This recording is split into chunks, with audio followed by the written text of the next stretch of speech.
Doctor সাহেব, দাঁতে cap করলে কি দাঁত দুর্বল হয়ে যায় নাকি? এই প্রশ্নটি আমরা প্রায় রোগীদের মুখে শুনে থাকি। আসলে বিষয়টি একটু অন্যরকম। দাঁতে যখন বড় কোনো ফিলিং থাকে অথবা দাঁত রুট ক্যানেল করার পরে কিছু কিছু সময় আমাদেরকে দাঁতে ক্যাপ করানোর প্রয়োজন হয়। এই ক্যাপ আপনি প্রতিদিন যা খাবার খান এর চাপ সহ্য করে নেয় এবং দাঁতের স্থায়িত্ব অনেক গুণ বাড়িয়ে তোলে। রুট ক্যানেল করার পরে দাঁত ভঙ্গুর হয়ে যাওয়ার সম্ভাবনা থাকে এবং দাঁতটি যাতে ভেঙে না যায় এর জন্যও আমরা দাঁতে ক্যাপ দিয়ে থাকি। অনেক সময় রুট ক্যানেল করার পরেও আমরা দাঁতে ক্যাপ দিই না, যখন দেখি দাঁতটির স্ট্রাকচার ভালো রয়েছে এবং দাঁতটি যেতে পারে বহুদিন, সেই হিসাবে আমরা অনেক দাঁতে রুট ক্যানেল করার পরেও দাঁতে ক্যাপ দিই না।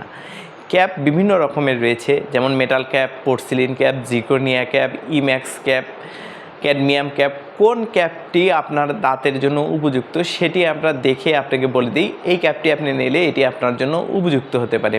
এবং এই ক্যাপটি দেওয়ার আগে অনেক সময় দাঁতে পোস্ট করানোর প্রয়োজন পড়ে, রুট ক্যানেল করার প্রয়োজন পড়ে। আসলে কিসের জন্য আমরা ক্যাপটি দিচ্ছি এটি সবচেয়ে গুরুত্বপূর্ণ বিষয়।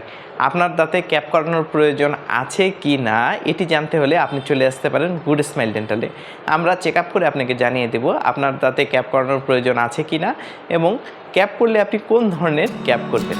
গুড স্মাইল ডেন্টাল, বিশ্বমানের দন্ত চিকিৎসা এখন গাইবান্ধায়।